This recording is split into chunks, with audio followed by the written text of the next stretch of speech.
What's good, meaningful movers? Welcome back to Moving with Meaning, the podcast where actions have meaning, words have meaning, and we open up the conversations to discover what's your next move.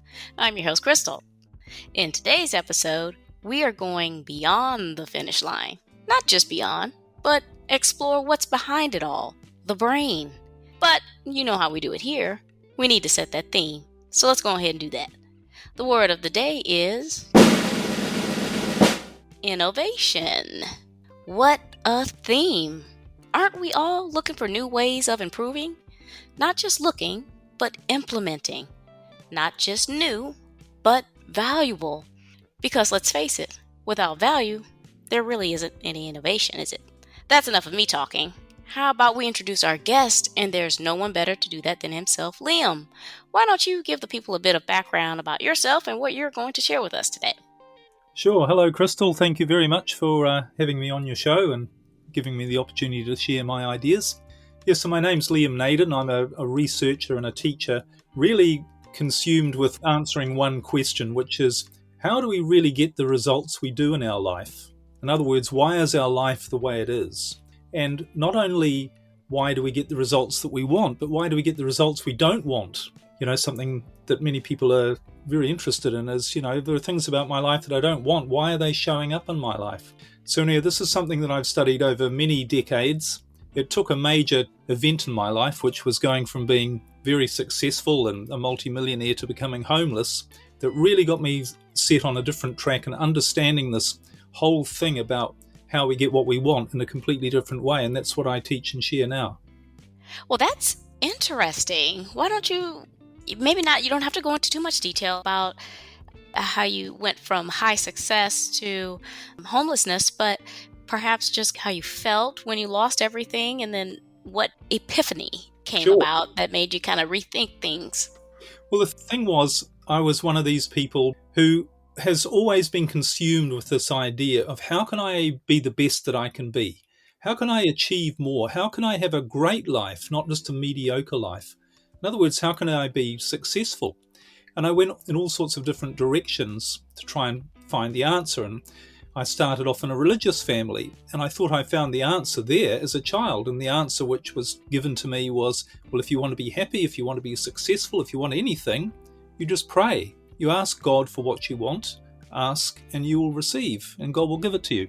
Well, that didn't quite work out for me, and I noticed it wasn't really working for the people who were telling me that that's the way to go either. That was the first of many things, and I went down the whole area of personal development, motivation, peak performance, spirituality, looking at all sorts of different methods and techniques, going to seminars everywhere, reading lots of books, doing courses, listening to recordings of things that helped you reprogram your subconscious mind and change your beliefs and all of those things. Goal setting, the whole area of writing down what you want and being really clear about it and having pictures about what your goals were and lists of actions that you were going to take and all of the things that you were saying to yourself about positive thinking and the right words and thoughts. I did all of this sort of stuff, and I also did, as I said, spiritual things like meditation and other things to work on my spiritual side, the law of attraction, all of those sorts of things. I want to just make a really good point about the faith piece. Every time that we're struggling with something, go to faith, ask and you shall receive. You will receive. You're going to receive tools, motivation. You're not going to actually receive what you're asking for, but you're going to be receiving the methods, the thought process, and particular events in life that get you to where you're getting ready to go to now, I believe. So I think it's just about reshaping the faith and the expectation of what we do when we're talking about asking for certain things, because we have to do the work, kind of the way you just described it. You had to do a ton of just inner work, a ton of outer work to get to where you are. So I think it was answered and just differently, just in a way that we just didn't expect it to be. I just wanted to make that little piece there. Well, we can talk a little bit about the role of religion, because actually the Bible is probably the best instruction manual on how to live your life that we've been given from a biological perspective, not a faith perspective, but from a mechanical perspective is how you actually operate as a human being and how you're designed to get everything that you want. But most people have completely misinterpreted it, because it's not actually about asking. Because here's the thing, just as an aside to this, if somebody knew you really well and loved you far more than you knew, like if you're a parent, you know this, you love your children more than they can ever know and more than you can ever express, and you want the best for them. You want them to have the most magnificent life possible. But here's the thing, you know, when they're a little child, you know far more about what's good for them than they do. So if they came to you and said, please, can I have an ice cream? It would make me so happy, and I'm asking and I know I will receive. Please, can I have it? Now, you as a parent, if it's 5:45 in the evening and you're about to have dinner, or for whatever reason you know it's not the best thing for them, you're not going to give them what they're asking for. True. Not because you're a horrible parent, but because you are a loving parent. So that's exactly the way we're designed to live. We're not designed to get what we want, Yes. what we think we want. We're designed to get what is going to make us the happiest, most successful, best person that we can be. That's what we're designed to get in our life. And if we're not getting it, the reason is we're not using the mechanics of how we do actually get that in the right way. And it's the same with the machinery. And what specifically I discovered, the main machine for your success is your brain. It is a machine that you've been given biologically for one purpose, and that is to make you biologically successful, to be the best that you can be, because all of nature, every living thing is designed for one purpose overall, and that is to survive. And to survive the longest, you need to be the best that you can be, and you've been given the machine to ensure that happens, which is your brain. So God has given you this machine to say, I've created you with the purpose of you having the best life possible. I couldn't do anything else because I am pure love. I love you. How could you're my creation. How could I not want the best for you? And I've given you a machine to ensure that if you use it the right way, you will get all of the best. But I can't help you to get what you really need and want to be your best if you're not using it the right way. If you've dialed the wrong number, if you haven't even picked up the phone at all, I can't help you. So our role in life is to learn how to use what we've been given the right way so we get all the good things happen to us. We've misinterpreted it and we're not doing it the right way, which is why we've all got problems, why most people have problems. If you think about life, if the purpose of life is to survive, and the best chance you have of survival is when you are your best, how do problems fit in? Problems don't help you last longer. They don't make you stronger. They do the opposite. Science is more and more realizing that stress causes health problems. It's the major cause of health problems. You're not designed to have problems, is essentially what I'm saying. And that's true on a biological level. It's not just an idea. And the fact that most people have problems is not because they're natural, but it's because they're not using this machine, which is designed all of the time to try and bring you everything that you need to make you your best and happiest, simply not using it the right way. Interesting. I have a few guests that have a different perspective on stress. It's from a perspective that it's natural, it's symptomatic, and it's something that should be managed because that is natural. But we're going to keep on this train. So tell me about how we use the brain first in the wrong way, and then you can enlighten us on the right way. Well, I've created a 4-part brain model, which is based on science.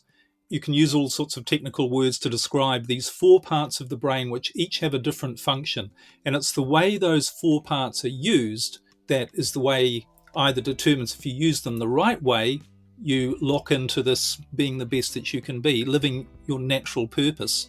And if you use these 4 parts the wrong way, problems show up in your life. So maybe I could explain the 4 parts and in a simple way, because my 4-part brain model is not a technical, scientific, full of jargony thing. It's a very simple explanation as to how your brain works. And then I think once I explain it, most people go, I can see where you're going with this. I can see now what I'm doing wrong, why I'm using it the wrong way. So anyway, there are 4 parts to your brain, as I said. The first part is what I call your rational thinking brain. Now, your rational thinking brain, which is located in your neocortex, which is the top part of your head, this is a library or a database that collects, gathers, and stores all of the information that you gather in every moment of your life. So it's like everything that you experience through your senses, everything you smell, taste, touch, hear, or see, and all of your thoughts, all of the ideas, they all get taken into this rational thinking brain and stored there so that you can retrieve this information at a later time and use it to make sense of things. You can label things, you can talk to other people and communicate and have a common idea, a common language. The second part, which is located just below your rational thinking brain inside your skull, because remember, this is physical, this is biological. The second part of your brain is the emotional feeling brain. And this part is responsible for, as the name suggests pretty simply, how you feel. It creates chemicals which determine how you feel. Everything from really happy, grateful, loving, excited, passionate, all those things, to the other end of the scale, fearful, worried, stressed, and anxious. So that's the emotional feeling brain.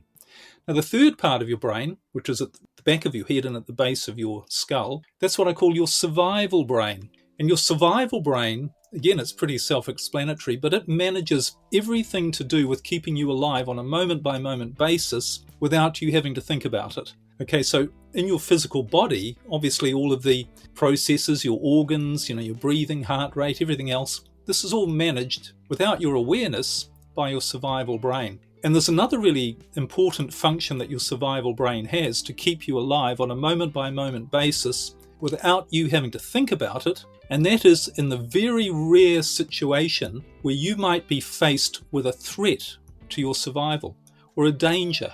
And what happens then in the survival brain is it has this mechanism called the fight or flight mechanism. I'm sure we've heard about that. Mm-hmm. This part of your survival brain, this tool, this weapon that the survival brain has, is designed to kick in and react to any threat or danger and eliminate it. So if someone comes running at you and is about to hit you, you're going to automatically put your hand up to protect yourself, or shout for help, or prepare to fight or run away. When the brain was formed millions of years ago, there were lots of lions roaming about the jungle, weren't there? So when the lion roared and jumped out from behind the rock, your survival brain fight or flight mechanism kicked in and you just reacted. And that's what we do now when we're faced with a threat, like someone wanting to attack us. So we react. And remember, this is without thinking. This is not coming from your thinking brain. This is an automatic response. It's involuntary. Okay, right. It's really important to understand that, because that's the part that gets misused. And this is why, because the fourth part of your brain is the most important part, really. It's the part that's designed to run your life and to make sure that you're the best that you can be. And it's what I call your creative brain. And your creative brain is centered right in the very center of your head. Or what the creative brain is responsible for is your creativity, your imagination, your motivation, your resourcefulness, your awareness of something bigger than you, than your physical world. This is where you get those aha moments. It's where all of your problem-solving ability lies. Often we're struggling with a problem and we can't figure out, I don't know the answer to that. And suddenly the solution comes out of the blue from nowhere. We don't know where it comes from. It hasn't come from sitting down trying to figure it all out, using our rational thinking brain, doing the pros and cons and everything else. We suddenly come up with an inspiration, a new idea, innovation, that wonderful word you started at the beginning. Where does innovation come from? It doesn't come from struggling and trying to figure stuff out. It comes from suddenly someone gets a new idea about something. Where does that come from? This is the creative brain. People have described this part of the brain throughout history. Composers and musicians say things like, I just heard the music and I wrote it down. I don't know where it came from. It just came from somewhere. This is the creative brain. So the whole purpose of the creative brain is when you are being the best that you can be, when you are living your biological purpose, doing the right things, not doing the wrong things. You know how often we get that gut feeling, oops, I shouldn't be doing this. That little voice, it says you're making the wrong decision, or it says you're making the right decision. We sometimes have that, I know this is going to work. I don't know why, I don't know how. Like I see that person over there, I'm going to marry that person. I don't know how or why, but I just feel it's going to happen. All of this stuff is happening in the creative brain. It's when your creative brain is driving your life. And we've all had these moments where things seem to just go well. We meet the right people, or somebody shows up, we're making good decisions, things are happening easily. We're working hard, but things are all clicking into place. We call it being in the flow, being in the zone. This is how we're naturally designed to live. And in fact, science has a word for this state where everything is flowing perfectly, and it's called homeostasis. And Yeah. all nature lives and strives to live in this state called homeostasis, which means the perfect functioning of the organism. Because when you think about it, when an organism is functioning perfectly, that's when it has the greatest chance for survival. That's when its wiring to survive is best expressed, that it's doing the right things. Let me respond to this one. So now that you've explained it, it makes sense. I'm finding myself very much irrational and creative. But exactly what you mentioned before, how we're trained, our brain is how we bring ourselves back to equilibrium, homeostasis. Of course, it's not natural, but I think problems do come up, and that's why the creative brain is there to support these changes in our biological states. I think this is also influenced by our environment, right? So some people are incredibly imaginative, incredibly creative, and some aren't. And some of the folks who aren't, they have been in positions or environments, careers that haven't allowed them, that kind of have stifled their voice. So that ended up bringing down the creative brain piece of that, which has impacted that. And so they kind of have to relearn because it was conditioned to them. So I just wanted to throw that into that as well before we move on, just to take that into consideration. Can I ask you a question though, Krystal? If I came along to you and said, Krystal, I have a computer here. It has the computing power of 500 trillion computer microprocessors. It's vastly more powerful than all of the computers that exist on the planet. And I can get that computer to do one thing, and that is make your life amazing. Make you the best that you can be. Make you really happy. Make you doing all of the things that are going to make you in every moment go, wow, this is amazing. I absolutely love my life. And solve any problem and make sure that problems don't show up in your life. That actually literally will work to block problems, to bring the right people into your life at the right time, to get you doing the right things at the right times. It will create the right environment. Now, would you be interested in a computer like that? I would be interested, but I think because of my rational brain, right, I would question it. I would be cautious, right? Sure. So it's not so much that it's the machine that is there, it's the fact that there are too many variables to guarantee that piece of what you were promising in that particular machine. It's kind of like AI. AI isn't just you just implement it and it's there. AI is a learning mechanism. So it learns by ingesting data and the reactions and our reactions as well as the outcomes. And so as we grow and learn, it becomes better. So I could never say, if you had brought that to me, I would be immediately skeptical because I know you cannot get it at the point of the beginning. It's something that grows over time and becomes better over time, right? Because it's innovative. It's improving, continuous improvement. So I would look at it that way. That's the way I would answer that. Putting your skepticism aside, if you firmly believed and understood, your first question might be, could such a computer exist?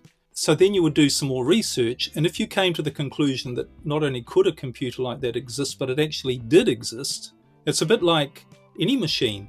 If I came along and said, would you be interested in this coffee maker that makes really good coffee, and it does it in half the time, you'd go, yeah. And particularly if it had lots of reviews or was reputable and other people had confirmed and clarified that this exactly was the best coffee machine you could get, you wouldn't be a skeptic there. You'd go, oh, well, it obviously is the best coffee machine. If I could show you all sorts of not only proof, but verification from other people explaining that this computer does exist and it is indeed what it's designed to do and it will and can do it. And not only that, but the people who said that you totally respected. In other words, Jesus, for instance. If Jesus came along and said, I don't know about your religious feeling, Yes, I am. I am very. Jesus said, yes, there is a computer that exists and it does that and it will do that if you use it the right way, then your skepticism, I would suggest, is probably going to go away and you go, okay, well, I'm going to look into this and I'm certainly going to try it out. Oh, absolutely. Absolutely. Like, that's what I was saying before.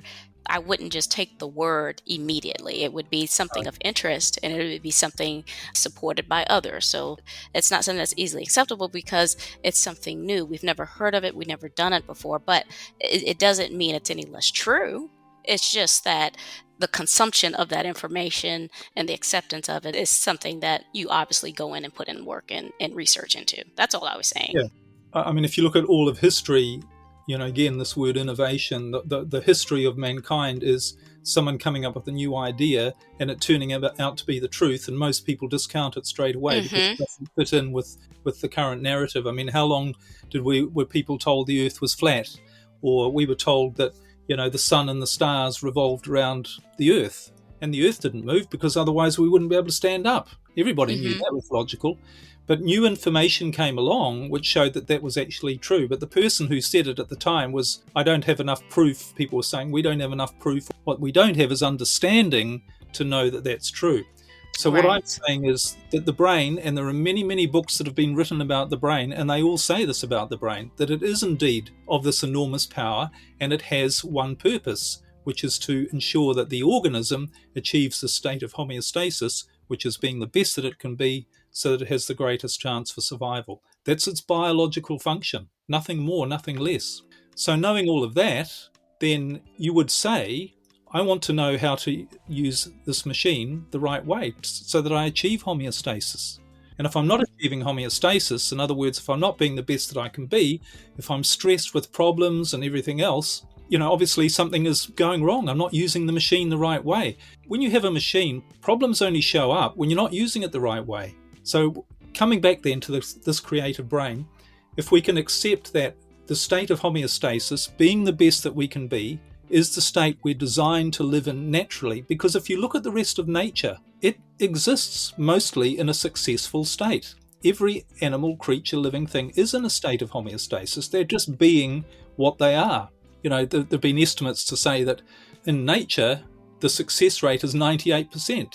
Nearly every living thing is doing what it's supposed to be doing and being the best that it can be. It's not getting all stressed and dealing with problems all the time. But of course, we're the other way around. The same research that I was reading was saying that, humans are the opposite. We're 98% unsuccessful.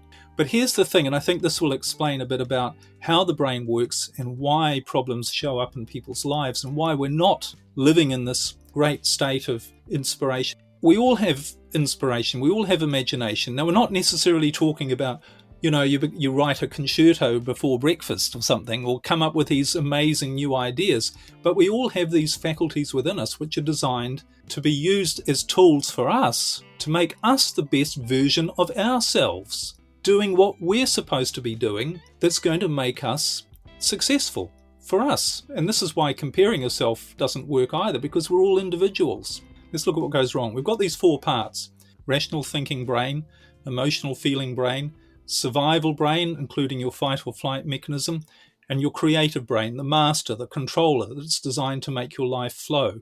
But what happens is, if your creative brain is supposed to manage your life, we are supposed to live in this natural creative state, this state of homeostasis, except for one instance in our life. And that is when we're faced with an unexpected threat or danger. So here we are living our life, being happy, being excited, things are going well, and all of a sudden a lion runs out from behind the rock. Now what happens then is what your brain actually does, because constantly what it's doing, and it's actually doing it through your emotional brain, but it's a little bit complicated to explain, but your emotional brain is like a sentry. It's always constantly on the lookout for danger. The message it's sending all the time is everything's safe, everything's good, and that activates the creative brain to say, carry on being the best that you can be, doing the right things, don't worry, everything's going well. However, if it sees a threat, what it does is it changes the chemicals, because the emotional brain, the signal is chemicals. In other words, your feelings, how you feel. So it sends a different set of chemicals, and what that actually does is it shuts down your creative brain temporarily, and it takes all of the energy that would otherwise be used for that, and it activates your survival, fight or flight brain. And in that state, the fight or flight mechanism fights off the danger. So it uses all of the energy that you have to run away or fight or shout for help or whatever it is. And as soon as that danger's gone, then the emotional brain recognizes, well, everything's safe now, the danger's gone. And it changes the chemicals, it changes the nervous system, and it reactivates your creative brain, and it shuts down your survival brain.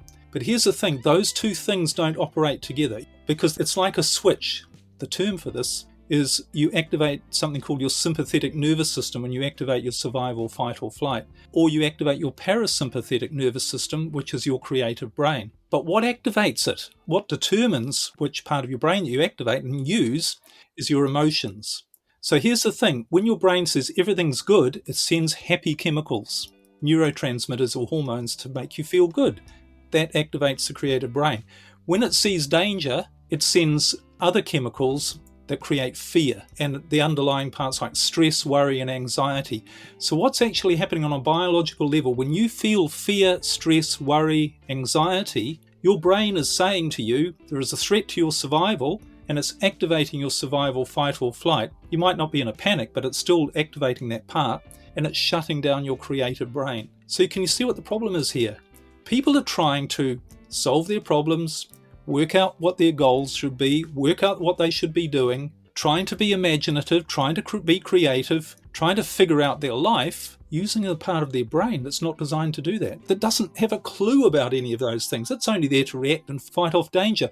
All of those resources are blocked off. They're in this creative brain. And people are going, oh, I don't know what to do. I'm so confused. I can't think straight. What should my goals be? I'll try and figure it all out. And they're trying to use their rational thinking brain. But remember, the rational thinking brain doesn't know very much. It only knows what you've experienced in your life. It doesn't have access to infinite knowledge. And people are wondering why they're struggling and stuck because they've activated the wrong part of their brain. Now, this is interesting when I started to really research this and put all of the dots together. I've heard something like this before. When you're afraid, you're going to limit yourself and you can't activate your creative brain, you can't live your life properly. I thought, that's interesting. The Bible says 365 times, be not afraid.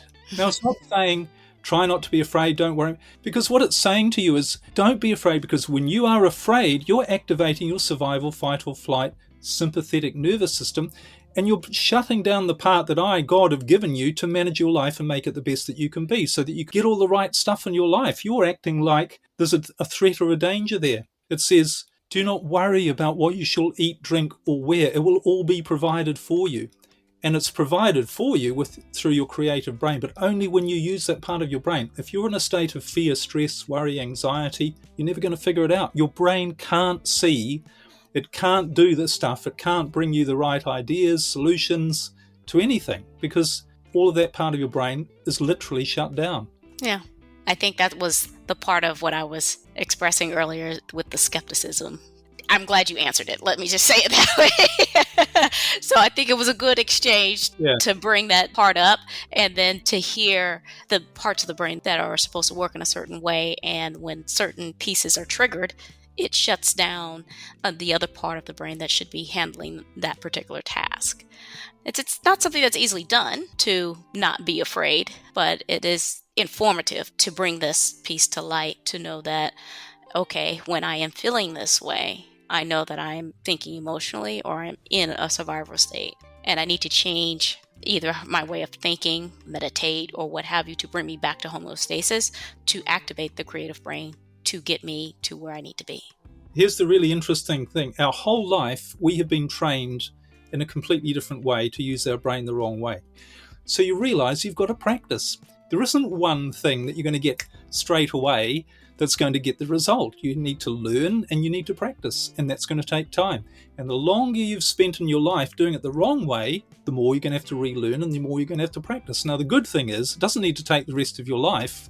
And what I find with my coaching, I've created this model, the 4-part brain model, and I've also created a process called brain rebalancing, which shows you how to rebalance these 4 parts of your brain in a much easier way than the way I had to do it, which was through catastrophes that happened in my life from doing it the wrong way, going from wealthy to homeless. That's how I learned how to do all this, but you don't have to do it that way. It doesn't need to take your lifetime to understand and practice it, but it does take a little bit of rethinking and unlearning all of these things. And that really formed the basis for my new work that I do and now what I share with other people to help them get the same results. Thank you. I think we had a really good exchange here. So I definitely appreciate the analogies that you drew. Those were great.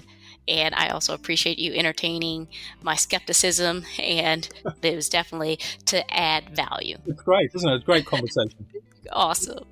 Yeah. So, Liam, are you ready to give us your golden nuggets and add that ketchup just to recap?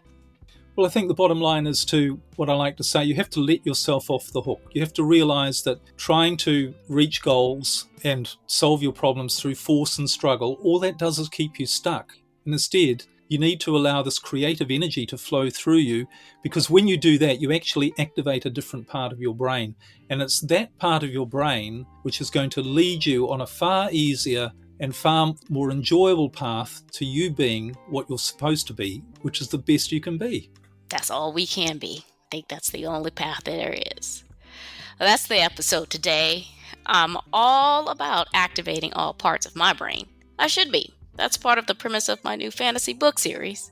For most of us, we don't give ourselves enough credit. We are so hard on ourselves that we actually anticipate others to give us the break, whether we are aware of it or not.